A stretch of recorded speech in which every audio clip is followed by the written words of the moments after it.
पावसाचा जोर वाढलेला आहे। समुद्रात 4.21 मीटर उंचीच्या लाटा उसळल्याचा अंदाज आहे। मुंबईच्या पूर्व उपनगरात मुसळधार पाऊस पडला। घाटकोपर, विक्रोळी, भांडूप, मुलुंड परिसरात जोरदार पाऊस झाला। सखल भागात त्यामुळे पाणी साचलं। मुंबई शहरासह उपनगरात मुसळधार पाऊस पाहायला मिळतोय। पवईतही पाणी साचायला सुरुवात झाली। वसई विरार शहरात पावसाचा जोर वाढलाय। नालासोपारा पूर्वेकडील आचोळे रोड परिसरामध्ये पाणी साचलं। साचलेल्या पाण्यातून मार्ग काढताना नागरिकांची मात्र तारांबळ उडाली। भिवंडी शहर आणि ग्रामीण भागात मुसळधार पावसाची हजेरी पाहायला मिळाली। बाजारपेठ, भाजी मार्केट, मच्छी मार्केट, तीनबत्ती परिसरात गुडघाभर पाणी साचलं, तर परिसरातील अनेक दुकानंही तिथेही पाणी शिरलं होतं। भिवंडीतील येवई नाक्यावर पावसाचं पाणी साचलं, त्यामुळे मुंबई नाशिक महामार्गावर वाहनांची गती मंदावल्यानं वाहतूक कोंडी झाली। नवी मुंबईत मुसळधार पाऊस झाला। वाशी, खारघर, कळंबोली परिसरात जोरदार पाऊस झाला। नागरिकांची यामुळे तारांबळ उडाली। ठाण्यात पावसाच्या विश्रांतीनंतरही श्रीरंग सोसायटीच्या रस्त्यावरील पाण्याचा निचरा नाही झाला। नागरिकांना पाण्यातून त्यामुळे वाट काढावी लागली।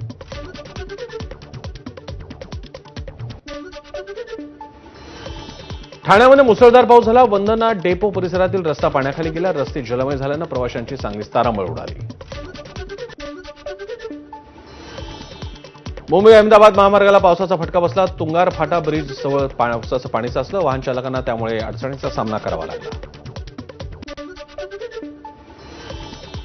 मुंबई आणि उपनगरात मुसळधार पाऊस झालाय। जोरदार पाऊस आणि वाऱ्यानं दादरच्या शिवसेना भवन परिसरातील काही पक्षांचे बॅनरही खाली पडले।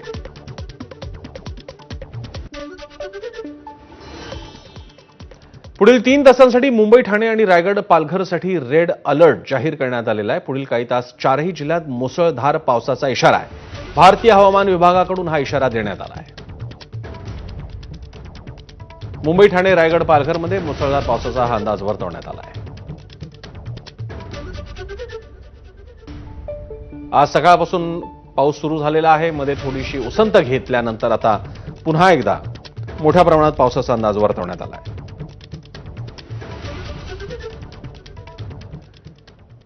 पुन्हा एकदा वळूयात सुप्रभात बातम्यांकडे। मुसळधार पावसामुळे उल्हासनगरच्या गणेशनगर भागातील नाल्यावरील पूल कोसळला। पूल कोसळतानाची दृश्य सीसीटीव्ही टिपली गेली आहेत। 500 पेक्षा जास्त घरांचा येण्या जाण्याचा रस्ता मात्र त्यामुळे बंद झाला आहे। मुंबईच्या अंधेरी पूर्वेत मरोळ मकवाना रोडवर झाड कोसळलं। एक व्यक्ती जखमी झाली, तर रस्त्यावर उभ्या असलेल्या कारवर झाड कोसळल्यानं कारचं मोठं नुकसान झालं। कोकणासह सातारा आणि पुण्यातील घाट परिसरात अतिवृष्टीचा इशारा पाहायला मिळतोय। हवामान खात्याकडून याबाबतीत सतर्कतेचा इशारा देण्यात आला आहे। मुसळधार पावसामुळे राज्यात 24 तासात 18 नागरिकांचा मृत्यू तसंच 65 नागरिक जखमी झाले। राज्यांच्या आपत्ती विभागाच्या अहवालातून माहिती समोर येते। राजापूर शहराला पुराच्या पाण्याचा वेढा पडलाय। अर्जुन आणि कोदवली नदीला पूर आलाय। राजापूर शहरालगत असलेल्या मुंबई गोवा महामार्गावरील ब्रिजवरील दृश्य समोर आलंय। रायगडच्या नागोठणे सुधागडमधील आंबा नदीनं ओलांडली इशारा पातळी। नदीचं पाणी मुख्य रस्त्यावर आल्यानं नागरिकांना सतर्क राहण्याचं आवाहन। रत्नागिरीच्या राजापूरमधील जवाहर चौकात पाणी साचलं। पाऊस थांबूनही पाण्याचा निचरा न झाल्यानं नागरिकांना मात्र अडचणी भेडसावत आहेत। रत्नागिरीच्या संगमेश्वर तालुक्याला मुसळधार पावसानं झोडपलं। राजवाडी गावातील सोमेश्वर मंदिराजवळ पुराचं पाणी साचलं होतं। मुसळधार पावसामुळे रत्नागिरी जिल्ह्यात जनजीवन विस्कळीत। जिल्ह्यातील अनेक नद्यांनी धोक्याची पातळी ओलांडली। शास्त्री नदीच्या पाणी पातळीत वाढ झाल्यानं संगमेश्वर येथील रामपेठ बाजारपेठेत गंभीर पूरस्थिती निर्माण झाली। रत्नागिरीच्या संगमेश्वर तालुक्यामध्ये जोरदार पाऊस झाला। शास्त्री आणि सोनवी नद्या दुथडी भरून वाहू लागल्या। धामणी ग्रामपंचायतीला पुराच्या पाण्याचा वेढा पडला। रत्नागिरीच्या जगबुडी नदीनं इशारा पातळी ओलांडली आहे। खेडच्या मटण मार्केट परिसरात जगबुडी नदीच्या पुराचं पाणी शिरण्यास सुरुवात झाली। नागरिकांना सतर्कतेच्या सूचना देण्यात आल्या।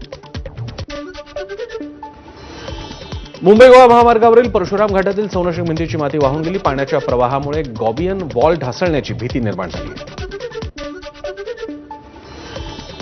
रायगडच्या खरुशी मार्गावर माती कोसळून रस्त्यावर आलेली मातीच्या ढिगाऱ्यामुळे वाहतुकीला अडथळा निर्माण झाला आहे।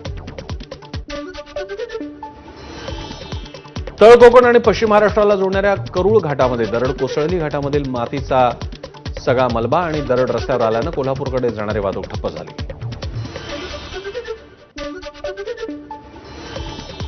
सिंधुदुर्ग आणि कोल्हापूरला जोडणाऱ्या करुळ घाटात वाहतूक कोंडी झाली. मातीचा मलबा आणि दरड कोसळल्यानं वाहतूक कोंडी झाली. मुंबई गोवा महामार्गावरील कशेडी बोगद्याच्या जवळ दरड कोसळली. पर्यायी मार्ग बंद असल्यानं दरड कोसळलेल्या मार्गावरूनच दोन्ही दिशेची वाहतूक संथ गतीनं सुरू. जेसीबीच्या साहाय्यानं दरड हटवण्याचं काम सुरू.